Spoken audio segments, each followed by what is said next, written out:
আপনারা দয়া করে পেছনে আসুন। আসে আমি শফিকুল কথা বলছি, মাস্টার শফিকুল কথা বলছি, আপনারা পিছনে ফিরে আসুন। আমরা স্লোগানে ফিরে আসছি। পঞ্চায়েত প্রধানের পঞ্চায়েতে একটি অ্যাম্বুলেন্স ছিল, সেই অ্যাম্বুলেন্স কোথায় গেল? দালাল দালাল দালাল বিজেপি প্রধান চালাক দাও। কত মানুষ চায় এই দালাল প্রধানকে একটা জবাব দিতে হবে। মান করা আছে, পুরো কমপ্লিট করা আছে, তারপরেও এই দালাল প্রধান কেন চালু করতে পারেনি? এই দালাল বিজেপির দালাল প্রধানকে আজকে তার জবাবটা দিতে হবে। তেলেঙ্গার বুথে ছাপ্পা মেরে জিতেছে, প্রধানে ছাপ্পা মেরে জিতেছে, আমরা ছাপ্পা মারা প্রধান মেম্বার নয় আমাদের। তাহলে সেই পঞ্চায়েতের কাজ 16 আনা কেন পেল না? এই দালাল দালাল শুনতে পাচ্ছ? দালাল দালাল দালাল শুনতে পাচ্ছ? এই দালাল দালাল শুনতে পাচ্ছ? আমরা চাপাতলা পঞ্চায়েতে ইন্ডিয়ান সেকুলার ফ্রন্টের পক্ষ হইতে সকলের জন্য ডেপুটেশন দিয়েছিলাম, শুধু ইন্ডিয়ান সেকুলার ফ্রন্টের কর্মীদের জন্য নয়। কি কারণে? যে বিগত 23 সাল থেকে এই অঞ্চলে বা প্রতিটি বুথে যারা কাজ পায়নি, যেসব মেম্বাররা বা বুথে কাজ হয়নি, উন্নয়ন হয়নি, বা যেসব বুথে কাজ হয়েছে তার কিভাবে কাজ হয়েছে, কতটা কাজ হয়েছে, সেই ধরনের হিসাব, আরো অন্যান্য অনেক হিসাব আছে, আমরা লিখিত আকারে এখানে জমা দিয়েছিলাম। তার মধ্যে যেগুলো আমরা বলার মতো বলেছি, প্রধান সাহেব আমাদেরকে আশ্বাস দিয়েছেন। এবং আপনাদের বলে রাখি, সকলের জন্য একটা খুশির খবর, প্রতিটি বুথে যেসব গরিব মানুষরা আছে, আপনারা জানেন যে ঘরের জন্য সার্ভে করতে যাওয়া হচ্ছে। ইন্ডিয়ান সেকুলার ফ্রন্টের তরফ থেকে আমরা প্রতিটি বুথে লিস্ট করব, লিস্ট করে আমরা পঞ্চায়েতে জমা দেব। প্রধান সাহেব আমাদের আশ্বাস দিয়েছে, সে লিস্ট নিয়ে প্রতিটি বুথে গিয়ে ইনকোয়ারি হবে, যারা ঘর পাওয়ার যোগ্য তারা ঘর পাবে। আপনারা খুশি তো? এবং নট অনলি এই ধরনের কাজ, এর আগে যেসব মেম্বাররা পঞ্চায়েতে কাজ পায়নি, শুধু আইএসএফ এর মেম্বার না, সে টিএমসির মেম্বারও হতে পারে, যেসব মেম্বাররা কাজ পায়নি তাদের পূর্ণ কাজ, আগের মেম্বাররা যতটা কাজ পেয়েছে আর যারা পায়নি তারা যাতে সঠিকভাবে সেই কাজগুলো পায়, তার জন্য আমরা প্রধান সাহেবকে বলেছি, উনি আশ্বাস দিয়েছেন যে পরবর্তীতে যখন কাজ আসবে টোটাল মিটিং দেখে কাজ যাতে দেওয়া হয় সেই ব্যবস্থা করবে, এবং পরবর্তীতে সবাই যাতে সমানভাবে কাজ পায় তার ব্যবস্থাগুলো করতে হবে, সেটাও প্রধান সাহেব আশ্বাস দিয়েছেন আমাদের। এবং তার সঙ্গে সঙ্গে আমরা ইন্ডিয়ান সেকুলার ফ্রন্টের তরফ থেকে আমরা একটা কমিটি করে দিয়েছি, যে ইন্ডিয়ান সেকুলার ফ্রন্টের 6 থেকে 7 জন ওখানে আমাদের লোক ওখানে থাকবে, যারা নেতৃত্ব দিচ্ছে তারা ওখানে পঞ্চায়েতে থাকবে, থেকে প্রতিটি বুথ থেকে বা প্রতিটি বুথে কি কাজ হচ্ছে না হচ্ছে, পঞ্চায়েতে কি কাজ আসছে, সেইগুলো যাতে আপডেট আমরা প্রতিটি বুথে দিতে পারি, সাধারণ মানুষের কাছে দিতে পারি, শুধু আইএসএফ না, CPM, Congress, TMC, BJP, ISF সবার জন্য, সাধারণ মানুষের কাছে যাতে পৌঁছে দিতে পারি, সেই কারণের জন্য আমরা একটা কমিটি করে দিয়ে এসেছি। আমাদের কমিটি যারা এখানে থাকবে, যারা আছে, তারা প্রতিটি বুথের কি কাজ হবে না হবে সেই কাজগুলো দায়িত্ব আকারে প্রতিটি বুথে ইন্ডিয়ান সেকুলার ফ্রন্টের যেসব কমিটি আছে তাদেরকে জানিয়ে দেবে, এবং তাদের দায়িত্ব থাকবে কি প্রতিটি গ্রামে যেসব কাজ হচ্ছে তাদেরকে বলা, তারা যাতে অ্যাক্টিভ থাকে এবং কাজগুলো যাতে সুবিধা পায়।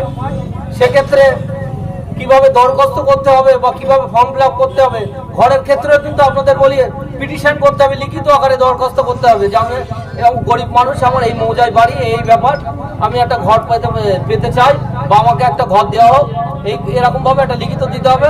এবং আমরা যারা কমিটি, আমাদের তরফ থেকে যে কমিটি থাকবে তাদেরকে বলেছি টোটাল লিস্ট, এই পঞ্চায়েতের টোটাল যে লিস্টটা আছে বা আমরা যে লিস্ট করবো, লিস্ট করে আমরা প্রধান সাহেবের কাছে আমরা জমা দিতে বলেছি। আগামীকালের মধ্যে আপনারা এখানে প্রতিটি বুথের আমাদের যেসব ইন্ডিয়ান সেকুলার ফ্রন্টের নেতৃত্বরা আছেন, আজকে থেকে গিয়ে কালকের মধ্যে আপনারা বুথের যে আছে, আপনারা গরিব মানুষ, সাধারণ মানুষ যারা আছে, আপনারা কিন্তু দ্বিচারিতা করবেন না। বারবার বলছি, সকলের জন্য যে পার্টি করে করুক, গরিব মানুষ যারা আছে সেরকম লিস্ট করে ঘর যাতে পায়, সেই বুথের যে আমাদের বুথ সভাপতি আছে তার কাছে আপনারা দেবেন। কিভাবে ঘর পায় সেটা আমরা দেখে নেব। শুধু ঘর না, সোলার লাইট থেকে শুরু করে রাস্তা, ড্রেন কিভাবে হয় এর পরবর্তীতে সেগুলো আমাদের এই কমিটির মাধ্যমে আমরা বুঝে নেব। আর প্রধান সাহেব আমাদের আশ্বাস দিয়েছেন কিভাবে ঘর পাওয়া যায় বা কিভাবে উন্নয়ন হয় প্রতিটি বুথে, তার ব্যবস্থা কিন্তু তিনি আমাদের সঙ্গে সাহায্য করবেন। তাই আপনাদের বলবো, আমরা ইন্ডিয়ান সেকুলার ফ্রন্টের যারা নেতৃত্ব দিচ্ছে, আমরা হয়তো প্রতিটি বুথে জিতে নেই, কিছু কিছু বুথে জিতে আছি। যারা মেম্বার আছে এবং যারা মেম্বার নেই, আমাদের মেন লক্ষ্য থাকবে গ্রামের মানুষের কিভাবে উন্নয়ন হয় তার ব্যবস্থা করা। পিছিয়ে পড়া মানুষ, নওশাদ সিদ্দিক ভাইজানের যেটা লক্ষ্য বা নীতি আদর্শ, পিছিয়ে পড়া মানুষ, এসটি, এসসি এবং ওবিসি, তাদের কিভাবে উন্নয়ন হয় তার কিন্তু ব্যবস্থা আমরা করব এবং বর্তমানেও করার চেষ্টা করছি, ভবিষ্যতেও কিন্তু আমরা করব। তাই আপনাদের বলছি, সকলে কাঁধে কাঁধ মিলিয়ে একসঙ্গে আমরা ঐক্যবদ্ধ হয়ে কাজ করব। এটাই আমরা আজকে এখান থেকে শপথ নেব এবং আমরা আইন, যদি সঠিকভাবে আমরা কাজ না পাই, আমরা আইনের মাধ্যমে ছিনিয়ে আনবো। তাই তো ভাই নাকি?